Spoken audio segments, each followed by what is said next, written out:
Kesultanan Yogyakarta bak mesin waktu sejarah yang bisa membuat kita kembali ke masa lalu. Karisma dari salah satu kerajaan paling sukses di Pulau Jawa ini masih bisa kita rasakan hingga hari ini di hampir seluruh wilayah daerah istimewa Yogyakarta. Di tempat ini pula lah, kehidupan modern bisa hidup berdampingan dengan tradisi para leluhur yang masih dijalankan oleh masyarakatnya, yang salah satunya terdapat di Kampung Pitu, Gunung Kidul. Sesuai namanya Pitu, yang berarti 7 dalam bahasa Indonesia, kampung berusia ratusan tahun ini konon memiliki sebuah pantangan hanya boleh didiami oleh 7 kepala keluarga saja. Mereka percaya, jika ada yang berani melanggar pantangan ini, maka musibah akan menimpa orang tersebut, mulai dari kecelakaan, sakit keras, hingga berujung pada kematian.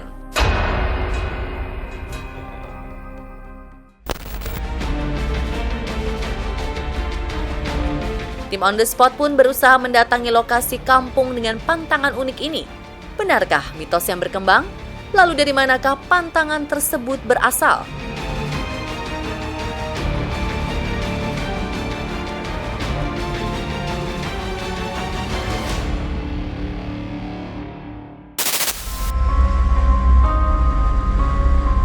Untuk menuju kampung yang berada pada ketinggian 625 meter di atas permukaan tanah ini tidaklah mudah. Meskipun sebagian jalan sudah dibangun, namun tanjakan curam dan licin menjadi tantangan tersendiri bagi kami untuk mencapai kampung ini.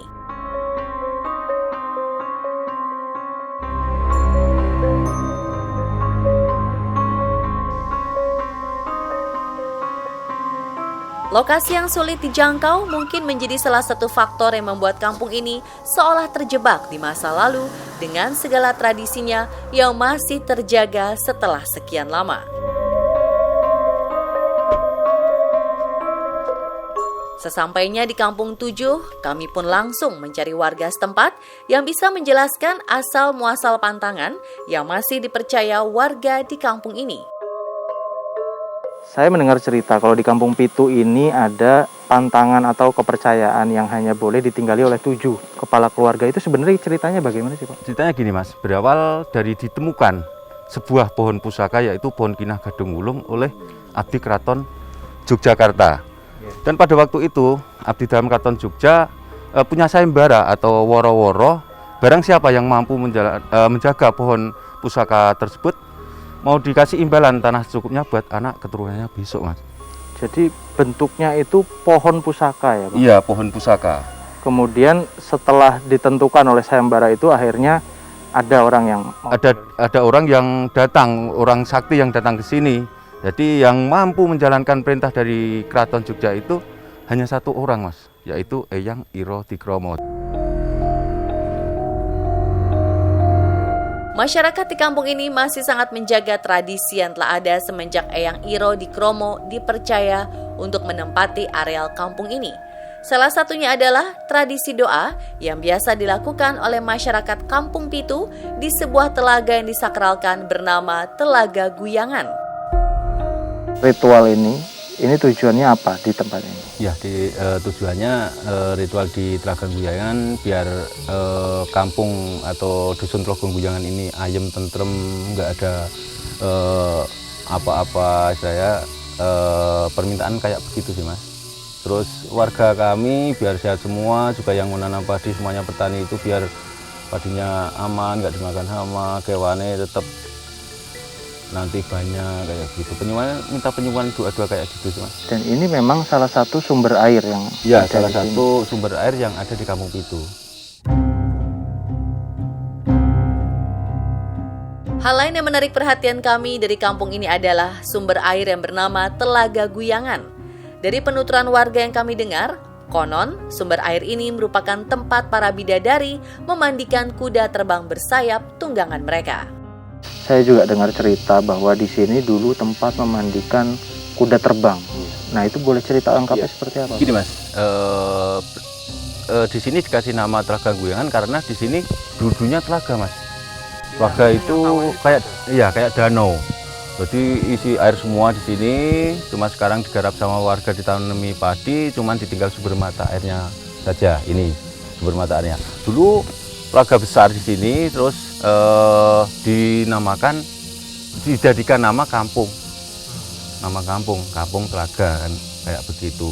Dulunya legendanya atau ceritanya, Mas, di Telaga ini dulunya dipakai memandikan kuda sembrani, kuda gaib bendaranya Bidadari. Oh, Bidadari turun kemari memandikan kuda terbangnya di tempat ini. Di tempat ini. Dari kuda itu kalau mau mandi di Telaga di sini itu selalu menginjakkan kakinya di sana, Mas. Di sebelah timur Telaga, di sebelah iya, di samping Telaga itu di batu besar ada tapak kaki kuda sembraninya. Sampai sekarang ada. Sampai sekarang masih ada, kelihatan, Mas. Pak Sugito bahkan mengatakan bahwa terdapat telapak kaki kuda terbang yang tercetak pada sebuah batu besar di tepi telaga.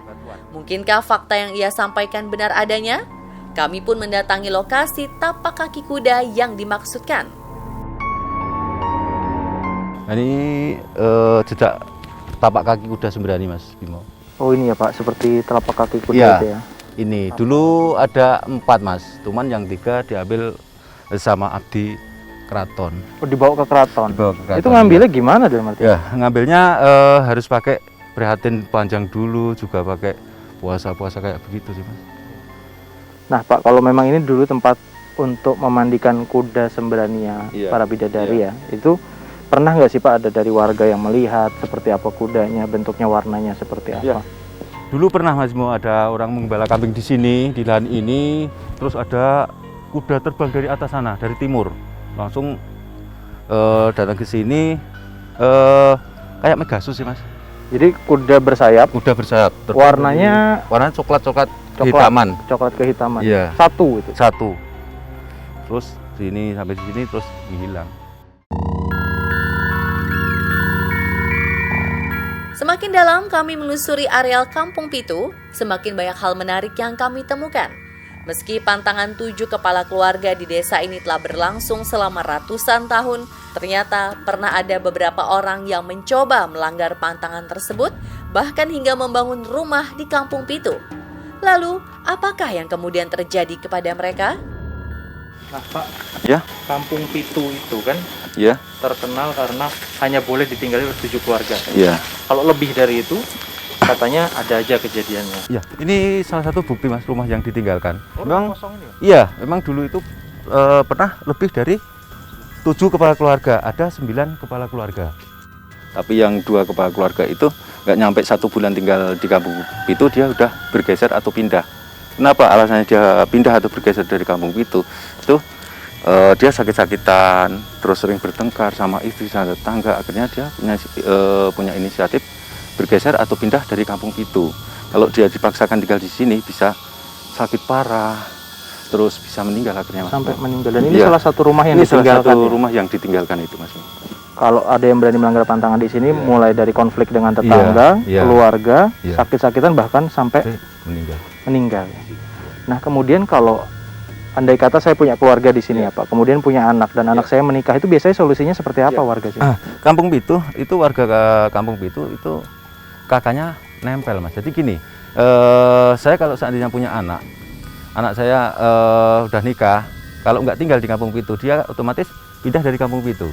Harus keluar. Tapi kalau dia pengen tinggal di Kampung Pitu, anak saya malah menjadi kepala rumah tangga. Saya sebagai anggota kepala rumah tangga, namanya kakak nempel, Mas.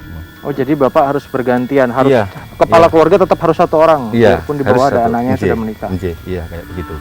Gitu. Dan semua ini berawal dari cerita ketika Eyang Dikromo pertama kali menempati kampung ini. Beliau makamnya di sebelah mana? Nanti makamnya di sana, Mas. Kita bisa menuju ke sana ya? Sakit bisa? Jadi kalau gitu langsung aja Pak. Ya, monggo.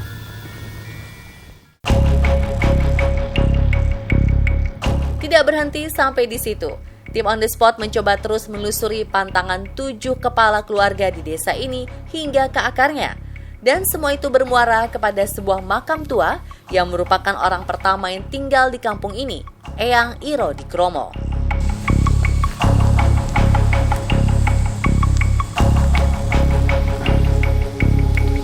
Nah ini Mas Bimo, Makanya yang membuka atau yang membabat alas pertama kali Kampung Pitu, Kyai Iro Digromo. Jadi beliau ini yang dulu berhasil memenangkan sayembara. Sayembara. Iya. Ketika harus menjaga pohon pusaka keraton yang ada di sini. Iya, Mas Imo. Nah, berarti kemudian pantangan untuk 7 kepala keluarga yang ada di kampung sini ini dari beliau. Dari beliau. Di beliau sebetulnya gini, Mas. Beliau sebelum wafat atau sebelum meninggal, dia sempat berpesan, Mas. Kalau kampung ini kedepannya hanya boleh dihuni oleh Empu Pitu. Pitu keturunan 7 kepala keluarga, yaitu kayak modelnya kampung ini sudah kena sumpah dari beliau. Dan itu Terus berlaku sampai saat ini. Tradisi-tradisi yang masih dilakukan juga beliau yang waktu itu Iya, menurunkan. jadi tinggal-tinggalan beliau sampai saat ini masih kita lestarikan, kita uri-uri kayak begitu, Mas, sama warga Kampung Pitu. Dan pemirsa, itulah tadi penelusuran misteri Kampung Pitu, Desa 7 Kepala Keluarga di Gunung Api Purba versi On The Spot.